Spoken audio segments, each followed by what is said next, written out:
बिस्मिल्लाहिर्रहमानिर्रहीम। अस्सलाम वालेकुम। मेरा नाम सबीन शहबाज और आप मेरा यूट्यूब चैनल देख रहे हैं। नाज़रीन, आज के इस व्लॉग में कुछ अहम चीज़ों के हवाले से बात करेंगे। 9 मई के हवाले से सुप्रीम कोर्ट ऑफ पाकिस्तान में कुछ डेवलपमेंट्स हुई हैं, वो आपके सामने रखेंगे। कुछ केसेस आज समाअत के लिए मुकर्रर थे 9 मई के, उनमें क्या कुछ हुआ, उसकी जो तफसीलात है वो आपके साथ शेयर करेंगे। और मिलिट्री कोर्ट्स केस जो है वो अब कहाँ तक पहुंचा है और कब तक ये केस मुकम्मल होने का इम्कान है, उसकी तफसीलात है वो भी आपके सामने रखेंगे। व्लॉग शुरू करने से पहले एक गुजारिश है कि अगर आपने अभी तक मेरा यूट्यूब चैनल सब्सक्राइब नहीं किया तो उसको सब्सक्राइब कर लीजिए और कमेंट सेक्शन में अपनी कीमती राय से जो है वो जरूर किया कीजिए। सबसे पहले बात करेंगे सुप्रीम कोर्ट ऑफ पाकिस्तान में होने वाले 9 मई के जो मुकदमात हैं उस हवाले से। 9 मई के मुकदमात में गो कि सुप्रीम कोर्ट ऑफ पाकिस्तान में चीफ जस्टिस की जो अदालत है, चीफ जस्टिस ने गुज़िश्ता हफ्ते समाअत में हुक्म दे दिया था कि जो आले हमजा का जब केस था उसमें हुक्म हुआ था कि 4 माह में जो मुतल्लिका अदालतें हैं, ट्रायल कोर्ट है, वो ट्रायल मुकम्मल करे। आज भी 9 मई के कुछ केसेस जो है वो समाअत के लिए मुकर्रर थे और आज एक केस में सुप्रीम कोर्ट ने सेम हुक्म दिया, लेकिन असद कैसर की जमानत मनसूखी के हवाले से एक केस जो है वो समाअत के लिए मुकर्रर था। असद कैसर केपी के जो निगरान केपी की हुकूमत थी, उनकी जानिब से असद कैसर की 9 मई मुकदमात में जमानत मनसूखी के लिए सुप्रीम कोर्ट ऑफ पाकिस्तान से जो रुजू किया गया था। आज जब केस की समाअत का आगाज हुआ तो असद कैसर तो नहीं थे, लेकिन उनके वकील थे और जो एडिशनल एडवोकेट केपी के हैं और वो आज कब्र अदालत में मौजूद है। एडिशनल एडवोकेट केपी के ने कहा कि हम ये अपील जो जमानत वापस लेने की जो दरखास्त है खारिज, जो अपील है ये वापस लेना चाहते हैं, तो वापस लेने की बुनियाद पर फिर ये जो दरखास्त है ये खारिज की गई है। असद कैसर के लिए ये एक तरह से रिलीफ है कि वो इस वक्त पाकिस्तान तहरीक इंसाफ का हिस्सा है भी सही, एमएनए भी हैं, लेकिन उनकी जो जमानत मनसूखी की दरखास्त है वो सुप्रीम कोर्ट ने तो खारिज नहीं की, लेकिन जो खारिज करने की जो दरखास्त फाइल की गई थी वो जो मुतल्लिका गवर्नमेंट है उसने वापस ले लिया। दूसरा जो है वो सुप्रीम कोर्ट ऑफ पाकिस्तान में सेनेटर एजाज चौधरी की दरखास्त जमानत पर जो है वो आज सुप्रीम कोर्ट ऑफ पाकिस्तान ने पंजाब हुकूमत को नोटिस जारी किया है और अब ये दरखास्त जो है ये जुमेरात तक मुलतवी की गई है। अच्छा, दूसरा ये है कि सुप्रीम कोर्ट ऑफ पाकिस्तान में आज पाकिस्तान तहरीक इंसाफ के रहनुमा इम्तियाज शेख और फरहत अब्बास जो इनकी जमानत कबल गिरफ्तारी समाअत के लिए मुकर्रर थी। दोनों की जो है वो समाअत के लिए मुकर्रर थी और आज दोनों हजरात जो है वो कमरा अदालत में मौजूद थे, जो है वो मौजूद थे और सुप्रीम कोर्ट ऑफ पाकिस्तान में फरहत अब्बास को जुमेरात तक गिरफ्तार करने से रोका, लेकिन इस केस में एक बड़ी गैर मामूली सी सूरत हाल देखी गई। डीएसपी जो पंजाब के हैं वो डीएसपी लाहौर जो हैं वो कमरा अदालत में मौजूद थे, लेकिन पंजाब पुलिस की अच्छी खासी जो तादाद है वो कमरा अदालत के बाहर जो है मौजूद रही। तकरीबन 6 से 7 लोग थे जिनके हाथों में हथकड़ी वैसे भी नॉर्मली भी होती है, लेकिन आज जो है इम्तियाज शेख भी अंदर मौजूद थे, फरहत अब्बास भी अंदर मौजूद थे और हथकड़ी लेकर जो है वो हथकड़ी के साथ जो पंजाब पुलिस के एहलकार है मुकम्मल अदालत के एक के बाहर खड़े रहे कि अगर जमानत मंसूख होती है तो उनको कमरा अदालत नंबर 1 के बाहर से ही गिरफ्तार किया जाएगा। लेकिन जो दोनों रहनुमा है पाकिस्तान तहरीक इंसाफ के, उनकी जमानत मंजूर, जो जमानत की दरखास्त है वो मंजूर हुई है, एक की जमानत में तौसीह हुई है, जबकि जो दूसरी की जमानत है वो जो है उनकी जो दरखास्त मंजूर हुई है और अदालत ने सुप्रीम इम्तियाज शेख की जो बुरी जमानत है जुमेरात तक यानी कि परसों तक जो इम्तियाज शेख की जमानत है उसमें तौसीह कर दी है। दूसरा, सुप्रीम कोर्ट में जो है वो मोहम्मद फ़हीम कैसर हैं, इनकी जमानत मनसूखी की समाअत थी। ये एक नामजद मुलजिम है 9 मई के इनकी जमानत मनसूखी के हवाले से एक समाअत थी और इस समाअत में बाबर अवान जो है वो इनके वकील हैं और वो कमरा अदालत में रोस्टम पर जो मौजूद थे, उन्होंने अपने दलाइल दिए और बाबर अवान ने अपने दलाइल में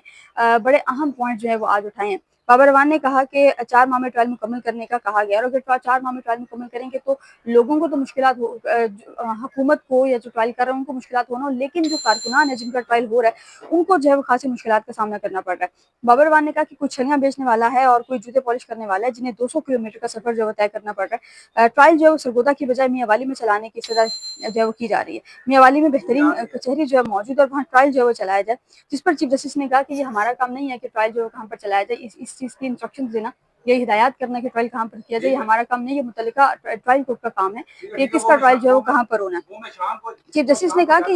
जो ट्रायल कोर्ट में खुद जो है तय करना है। बाबर अवान ने कहा कि फिर आप एक काम कीजिए कि अगर ट्रायल की इजाजत नहीं दे सकते, ट्रायल का हुक्म नहीं दे सकते, ट्रायल की हिदायत नहीं कर सकते, तो फिर जो एफआईआर है वो खत्म कीजिए। चीफ जस्टिस ने कहा कि एफआईआर खत्म कराने के लिए जो मुतल्लिका फोरम है उससे रुजू करें, जिस पर बाबर अवान ने कहा कि इंसानी तौर पर 4 माह में ट्रायल मुकम्मल होना जो है ये मुमकिन ही नहीं है और हम अपने तहरीरी हुक्मनामे ट्रायल मुकम्मल, चीफ जस्टिस ने कहा कि हम ये कर सकते हैं कि हम अपने तहरीरी हुक्मनामे में ट्रायल मुकम्मल करने की जो हिदायत हैं वो दे देंगे और डेडलाइन की जो तारीख है जो कि 4 माह है वो भी हम अपने जो हुक्मनामा होगा जब 9 मई के मुकदमात मुकम्मल होंगे तो उसमें वो भी मेंशन कर देंगे। बाबर अवान ने कहा कि हम फिर ऐसा है कि हम 4 माह में जो ट्रायल है मुकम्मल करने के लिए सुप्रीम कोर्ट के फैसले को जो है वो आज अदालत में फिर चैलेंज कर रहे हैं। चीफ जस्टिस ने कहा कि ठीक है आप चैलेंज कर दीजिए, ہم جو ہے وہ آپ کی اپیل خارج کر رہے ہیں۔ جو اسپیشل پروسیکیوٹر ہیں ذوالفقار نقوی وہ عدالت میں پیش ہوئے، انہوں نے کہا کہ ضمانت منسوخی کے لیے مجھ سے جو ہے وہ گزارشات دینے دیں، اور ضمانت کا غلط استعمال جو ہے وہ بھی کیا جا سکتا ہے۔ چیف جسٹس نے کہا کہ اگر ضمانت کا غلط استعمال کیا گیا تو آپ بھی جو ہے وہ متعلقہ فورم سے رجوع کر سکتے ہیں۔ بابر روان نے کہا کہ ہم سے تعاون کی بات کرنے کی ہم جو ہے ہم سے تعاون کرنے کی جو بات کی جا رہی ہے، اور ہم اور جو ہے ہم اس سے زیادہ تعاون جو ہے وہ کیا کریں، ہم جو ہے اس پر سر کاٹ کر دیتے ہیں۔ پھر چیف جسٹس نے کہا کہ 9 مئی کے تمام کیسز پر ٹرائل جو 4 ماہ میں مکمل کرنے کا ایک ہی مرتبہ جو آرڈر جاری کریں گے۔ اس وقت فواد چودھری کی درخواست پینڈنگ ہے، اور کئی جو پاکستان تحریک انصاف کے لوگ ہیں، بڑے پرومیننٹ لوگ ہیں، ان تمام کی درخواستیں ہیں، اور وہ اس وقت سپریم کورٹ میں پینڈنگ ہے۔ چیف جسٹس نے کہا ہے کہ تمام پر جو ہے وہ ایک دفعہ ہی آرڈر جو ہے وہ پاس کیا جائے گا۔ آرڈر پاس کیا جا چکا ہے، لیکن یہ ایک سائڈ آرڈر کہہ لیں اس کو کہ وہ ہوگا۔ اچھا، آج سپریم کورٹ پاکستان میں فوجی عدالتوں میں جو سویلنس کٹوالی کے حوالے سے جو کیس چل رہا ہے اس کی بھی سماعت تھی، اور آج خواجہ حارث صاحب آج بھی دلائل مکمل نہیں کر سکے۔ خواجہ حارث صاحب کو سماعت کے بالکل آغاز میں عدالت نے کہا کہ آپ کوشش کریں گے 20 منٹ میں دلائل مکمل کر لیں۔ خواجہ حارث صاحب نے کہا کہ 20 منٹ تو نہیں، لیکن آج یعنی کہ 1.5 گھنٹے کی سماعت ہوتی تو آج کے دن جو میں اپنے دلائل مکمل کر لوں گا۔ خواجہ حارث صاحب نے اپنے دلائل شروع کی۔ آج کی سماعت میں دلائل کم تھے، آرگومنٹس نہیں تھے، وہ بیسیکلی چٹ چیٹ ہو رہی تھی، ججز سوال کر رہے تھے تو خواجہ حارث صاحب جو ہے اس کے جوابات دے رہے تھے۔ آج جب سماعت کا آغاز ہوا تو خواجہ حارث صاحب نے جو ہے وہ عامر رحمان صاحب نے یقین دہانی کرائی ہے کہ اگر یعنی کہ اے جی کا جو ہوم ورک ہے، اٹارنی جنرل کا جو ہوم ورک ہے اس کیس کے حوالے سے خاص طور پر وہ مکمل ہے۔ ایڈیشنل اٹارنی جنرل صاحب نے کہا ہے کہ اگر خواجہ حارث صاحب اپنے دلائل مکمل کر لیتے ہیں، مطلب اگر 12 بجے تک بھی مکمل کر لیتے ہیں تو اٹارنی جنرل آ جا کر اپنے دلائل جو ہے وہ دے دیں گے۔ جسٹس محمد علی مظہر نے کہا کہ ایکٹ میں کچھ بنیادی حقوق جو وہ دیے گئے ہیں، اور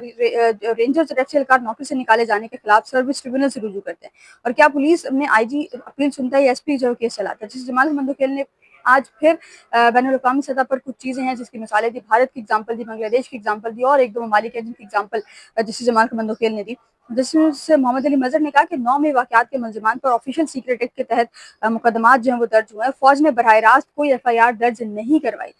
فوج جو ہے وہ ملٹری ٹرائل کر رہی ہے، لیکن فوج نے براہ راست جو کسی قسم کی کوئی ایف آئی آر درج نہیں کرائی۔ جس محمد علی مظہر نے پھر کہا انسداد دہشت گردی کی جو عدالتیں ہیں ان کے ذریعے سویلنس کی حوالگی فوج کو دی گئی ہے۔ نارمل ایف آئی آر ہوئی تھی، پھر اے ٹی سی میں گئے تھے، اے ٹی سی میں ان کا ٹرائل شروع ہوا، اور اس کے بعد پھر ان کی جو حوالگی ہے وہ آگے فوج کو دے دی گئی۔ جس محمد علی مظہر نے کہا کہ حراست میں دینا درست تھا یا نہیں یہ الگ بحث ہے، لیکن اس کیس کے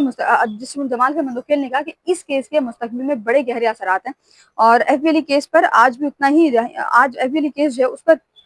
اتنی دہائیوں بعد جو ہے وہ آج بھی یہی بات چل رہی ہے۔ خواجہ حارث صاحب نے کہا کہ اچھا، خواجہ حارث صاحب اب عدالت نے کیس کی بالکل اختتام پر، آج کی چٹ چیٹ تھی، اتنے کوئی خاص دلائل نہیں تھے، لیکن آج عدالت نے خواجہ حارث صاحب کو کلیئر کیا ہے کہ کل 30 منٹ پہ اپنے دلائل جو مکمل کریں۔ خواجہ حارث صاحب نے آج بھی یہ کہا تھا کہ مجھے 1 بجے سماعت بینچ ختم ہوتا ہے، تو انہوں نے کہا تھا کہ مجھے 1:30 بجے تک کا وقت دے دیں، میں 1:30 بجے اپنے دلائل مکمل کر لوں گا، لیکن جج نے کہا کہ آپ کل جو ہے وہ اپنے دلائل مکمل کر لیجیے گا۔ اب کیس کی سماعت کل تک گئی ہے، اور کل جسم الدین خان نے یہ کہا ہے کہ خواجہ حارث کو کہ آپ کے بعد جو ہے وہ میں اٹارنی جنرل کو بھی کل ہی سنیں گے، اور ججز کے سوالات زیادہ نہ ہوتے تو میں آج دلائل مکمل کر لیتا۔ خواجہ حارث صاحب نے پھر یہ کہا،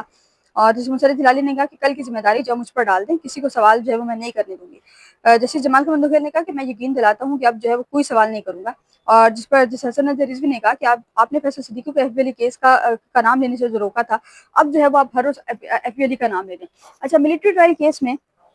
ایک چیز جو میں نے ذاتی طور پر بڑی نوٹ کیا وہ یہ ہے کہ ملٹری ٹرائل کیس میں ایف بی علی کیس پر بہت زیادہ ریلائی کر رہے ہیں۔ خواجہ حارث صاحب وہ کہ وزارت دفاع کے وکیل ہیں، خواجہ حارث بھی ایف بی علی کیس پر بہت ریلائی کر رہے ہیں، اس کے علاوہ دیگر وکلا جو ہیں وہ بھی ایف بی علی کیس پر ایف بی علی کو ہر کسی نے اپنے اینگل سے دیکھا ہے۔ خواجہ حارث صاحب نے یہ ثابت کرنے کی کوشش کی کہ فوجی عدالتوں میں سویلنس کا ٹرائل ہو سکتا ہے، قانون میں اس کی اجازت ہے، ایف بی علی کیس کے حوالے سے جو اس کا بتایا گیا، اور جو دیگر وکلا تھے جن میں سلمان اکرم راجہ تھے، اعتزاز احسن تھے، اور دیگر جو وکلا تھے وہ انہوں نے بھی یہ ثابت کرنے کی کوشش کی کہ ایف بی علی کیس سے بھی کہ بنیادی حقوق دستیاب ہوں گے، اور پھر ہی فوجی عدالتوں میں جو سویلنس کا ٹرائل ہے وہ ہو سکتا ہے۔ بہرحال اب اس کیس کی سماعت کل تک ملتوی کی گئی ہے۔ اب کل خواجہ حارث صاحب اپنے دلائل مکمل کریں گے، اس کے بعد پھر اٹارنی جنرل بھی کل ہی اپنے دلائل جو ہے اس کا آغاز کریں گے۔ اے جی صاحب پہلے یہ بتا چکے ہیں، گزشتہ ہفتے وہ پیش ہوئے تھے، وہ یہ کہہ چکے ہیں کہ وہ 2 سے 3 دن جو ہے وہ لیں گے۔ کل اس کیس کا فیصلہ تو نہیں ہوگا، لیکن کافی حد تک حتمی مراحل میں یہ خواجہ عارف صاحب کے